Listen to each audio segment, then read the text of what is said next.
All right, football season is officially back. It was a classic big sandwich day. I've already down one, a couple more to go. So Ohio State at home holds off Texas, really dominates the entire game. And the first thing that really jumped out to me is that last year Ohio State used Chip Kelly. So they bring in an NFL guy who'd had success at college, but really knew the NFL game, a, a different, more sophisticated level of football. Ryan Day gives him the offense.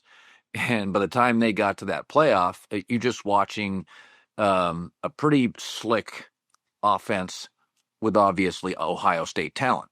So now they bring in Matt Patricia. Well, defensive coordinators in the NFL face the world's best quarterbacks. And whereas in college football, a defensive coordinator's job is stop the run.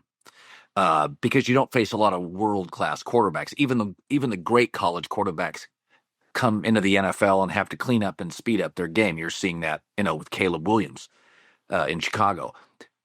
But in the NFL, you've got to figure out how to stop the pass. You're facing Mahomes and, the best quarterbacks in the world, and Lamar and Josh Allen and Joe Burrow. You have to be able to stop the pass. So Matt Patricia is throwing stuff at Arch Manning and, stuff Arch Manning, I'm sure, didn't see in practice. I mean, Matt Patricia may have not worked as a Detroit Lions head coach, but or as an offensive coordinator for that year in New England. He's a brilliant defensive coordinator, literally a rocket scientist. So never forget what Bill Belichick did to Sam Darnold the first 5 or 6 times he faced him. It looked like Darnold did not know how to play football. So Arch Manning, especially in the first 3.5 quarters, he was seeing things. He didn't look comfortable. He didn't set and throw. He was completely off. It looked like he just hadn't practiced. Well, this is what a Matt Patricia can do. This is what a Belichick did to, what was Belichick's record against first and second year quarterbacks in the NFL? I don't even know what it is. He won like 90%. Yet Josh Allen, year 3, 4, 5, 6, Josh Allen, Mahomes, Burrow, Matt Stafford, they've seen all the tricks. You're not going to throw anything at them, an older veteran NFL quarterback or a superstar quarterback by the time they've got, a couple years under their belt. Belichick it can't dent their superpowers.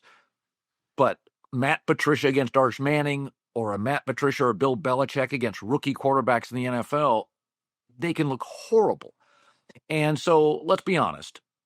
Arch Manning, first game in Columbus, half of that Ohio State defense, 4 or 5 of those guys are in the NFL next year. The other 5 or 6 are in the NFL the following year.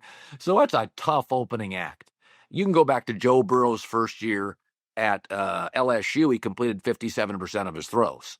Matt Stafford, his sophomore year at Georgia with all those Georgia athletes, is completing 55% of his throws.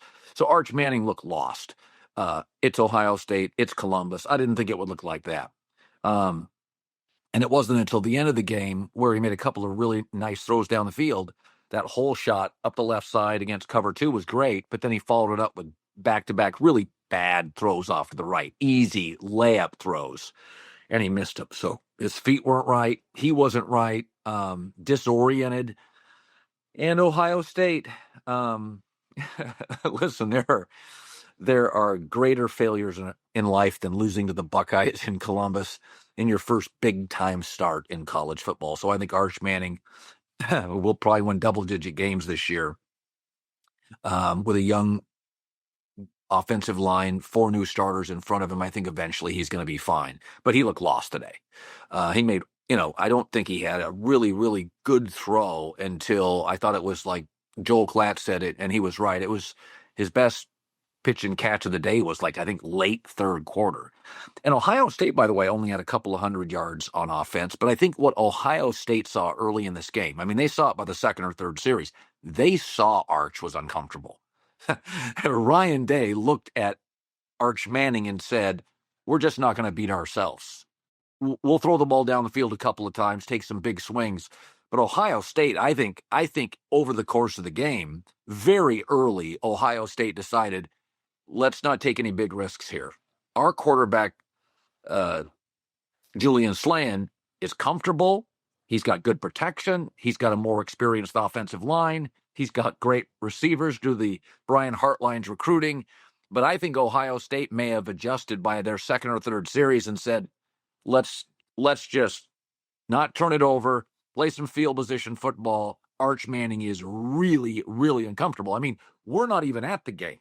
We're watching it on TV, and you could tell his discomfort. So imagine Ryan Day sitting 30 feet from Arch Manning, watching his feet, watching his tempo, and just saying, guys, let's go conservative here. So I thought this was actually going to be kind of a wild second half. I mean, listen, you don't get joint practices in college. You don't get preseason games in college football. So I figured the first half would be low scoring, feeling out like a prize fight. First couple of rounds, you're feeling it out. But I figured there would be some scoring in the second half. And I think Ohio State looked at the real game reality and just said, let's play field position, take a couple of big shots. Arch is overwhelmed by what he's seeing on the field. So I thought that touchdown Arch Manning threw in the end zone, I would have had a hard time overturning that. I probably would have said, all right, we're going to keep the play called as it is. It's a go either way call. I just needed more definitive proof. So, but Ohio State dominated this football game. Forget the total yards, forget the score. Ohio State just dominated the football game. And so onward for the Buckeyes. Julian Sland's, all I'd seen is, big game action, was his best high school football games. He's a good player. He made some really nice throws. Now, again, it's Ohio State receivers and Ohio State offensive linemen. But I thought Julian Sland accounted for himself very well in a big game. Didn't look nervous, looked poised, and can sling it. So I think Ohio State's going to be, and we all thought Ohio State was a top 4 or 5 team. Hey, I'm going to watch Clemson tonight. Clemson may very well be the best team. I do like Clemson over LSU comfortably. I think they'll win by touchdown or more. I like Bama, a couple touchdowns or more over Florida State. And I do like TCU to beat Belichick. I'm not sure if I like the hook. It's 3.5, but they return 17 or 18 starters. Hoover, their quarterback's going to be starting for the third year. Belichick's got 40 new transfers. That's absurd. I don't know how you look good in game one, even though they're at home. So congrats to the Buckeyes. Texas looked disoriented. Sark can coach. He can recruit. He brings juice to your program, big energy. And so I've always liked Sark. I like Sark at Washington. His first couple years at USC, he worked under Saban. He's a very, very good coach. He has, in big games, sometimes overthinks the room. A lot of different formations and motions and looks. I thought they should have run Arch Manning. I thought it was pretty obvious by the second series that Arch was a little lost, a little confused. He just didn't look comfortable and confident throwing the ball downfield. And, again, you're talking Matt Patricia's coverages and Ohio State athletes. I mean, listen, Texas was 0-2 in the red zone. You get a touchdown on that tush push. Maybe Arch plays with a bit more confidence. Maybe Ohio State has to be more aggressive. But, you're 0-2 in the red zone. I think Texas fans are gonna say Arch is bad, but Sark now is 1-8 against top 6 teams at Texas. And I think this one, I know Arch is the better headline, but Sark's going to take some bullets for this. And I like Sark, but I thought in the end, in the last fourth quarter, Arch was 8 of 15. So the numbers looked a little better. I think some of that is the coverages change, right? When you've got a 14-0 lead. But I think Sark's going to take a hit on this. This is not just going to be Arch Manning. I was watching this game with friends as I wrap up my summer vacation, and there was some Texas fans in the house. And, there's an admiration for Sark's ability to recruit and stack a roster. But in these big spots, you get judged as a head coach. And, I mean, let's face it, before the national championship, Ryan Day losing to Michigan, loses as a huge favorite to Michigan. Then he beats Tennessee. But, I mean, it felt like a 1 or 2 week period where if Ryan would have lost to Tennessee last year in the playoff, was he in trouble? So you are judged differently based on how you perform in these massive stages. And this was another clunker for Sark on a massive regular season stage. I mean, I can't remember a college football opener that I was more jazzed about. I mean, we were sitting there watching pregame shows for 2 hours. And congratulations to Lee Corso, a remarkable man, an incredible career. And I love the fact that Fox showed the headgear moment and ESPN allowed that. That was really special. It was really special television. And I think Corso is on a short list of the most beloved football commentators of my life. And I thought that was really cool of ESPN to allow it and Fox to do it. So tip of the cap to the management teams of both companies who allowed all of us to see it. Hey, listen, I want to talk for a couple of minutes about the Micah Parsons trade. Everybody's going to weigh in on, who won the trade. Here's what we've known about Jerry Jones, the Cowboys owner, in his career. He's a deal maker. What can't the Cowboys do the last 2 years? Make deals. Why? Because they have no flexibility. That's why I kept saying, if you're going to pay Dak what you're paying him, and I wouldn't, if you're going to pay CeeDee Lamb big money, I would have. If you pay Micah big money, you don't have flexibility before that deal. They couldn't pay $8 million for the Derrick Henry potential acquisition. Remember in free agency, we were screaming, you have the worst running back room in the league.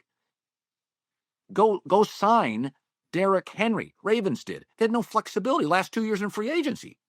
So moving Micah is not just about getting Kenny Clark, good run stopper, 30 but good run stopper, or the first round picks. That gives you a lot of flexibility. But now you're going to have the ability to make more deals. It feels like Dallas has been trapped for 2 years, and now they're not. I mean, I would use those. I mean, just think about this. This draft is so good for Dallas having 2 first round picks. And I know it's, a Green Bay pick is going to probably be lower first round. But the reality is, let's say a guy like, Sam Levitt or there's some other quarterback that pops in college football this year. Cade Klubnik's going to go high. Drew Aller's going to go high. Arch Manning's still going to have great games. Who knows? But maybe a Sam Levitt, Arizona State. I mean, Dallas may get their quarterback if they have the 9th, 10th, or 11th pick in the draft without giving up that other first-round pick. Then you can go draft your next Micah Parsons. So I think Dallas did it. They offered him 40, and he got like 47. It's not like Dallas didn't want him, but they don't have any flexibility. Green Bay didn't need flexibility. They feel they have their quarterback, what they need in that division with Kevin O'Connell, Ben Johnson now, Dan Campbell and the Lions, O-line, Amon St. Brown, Gibbs. They need a playmaker on defense. They need a pass rusher in Green Bay now in a very offensive-leaning division. Green Bay's always got offense. They've always scored with Matt LaFleur. When's the last time they had a game wrecker on defense? Reggie White. So, they wanted to go out and just say, hey, man, we're gonna go buy him. And listen, Micah creates pressure. It's not that I think he's overrated, but I would have moved off Micah a year ago. But I'll defend Dallas. Dallas looked at last year's draft potentially and said, let's see if we can get a deal done with Micah. We don't love the draft. This next draft with 6 or 7 quarterbacks, just 6 or 7 quarterbacks, is considered a much better draft. Dallas maybe says, we'll take the picks in next year's draft, and the following year's draft, they'll be stronger than last year's draft. So maybe that was their timing. But I think Dallas wanted him. They just wanted him for a number, and that's not the number Micah and his agent wanted. So Green Bay got their playmaker, which they've needed for many years, and Dallas got flexibility. Everybody has different windows. Green Bay wants to win now. Dallas can't compete with Baltimore's roster or Kansas City's roster or Philadelphia's roster. I just don't think they have the personnel. It would be different if they had a Josh Allen at quarterback. But they have Dak off a second surgery at quarterback. Dak needs elements. He needs to be part of an entourage to win. Josh Allen, Lamar, Mahomes, it's different. But with Dak, if you're paying Dak that money, you're limiting. That's why the Kenny Pickett, CeeDee Lamb, if they stay healthy, it gives you a shot. But Dak's not going to carry an offense. He's gonna need elements to get into the 24, 27, 28 points every Sunday range. He needs help. So and you get that help through flexibility. So I think both teams got what they wanted. And it's not an overrated, underrated situation. I thought Dallas 2 years ago needed to rebuild. I don't think they're a very good football team. I think it's one of the weaker staffs, and I think they're going to end up with a top 6, 7, or 8 pick and get their quarterback without giving up any more draft picks. I honestly believe that. So congratulations to the Buckeyes. Big triumph, dominating performance. Matt Patricia and Matt Patricia's brain making Arch Manning look completely overwhelmed. Take a deep breath. Game 1 in Columbus. I think he'll be fine, but today was not a great look.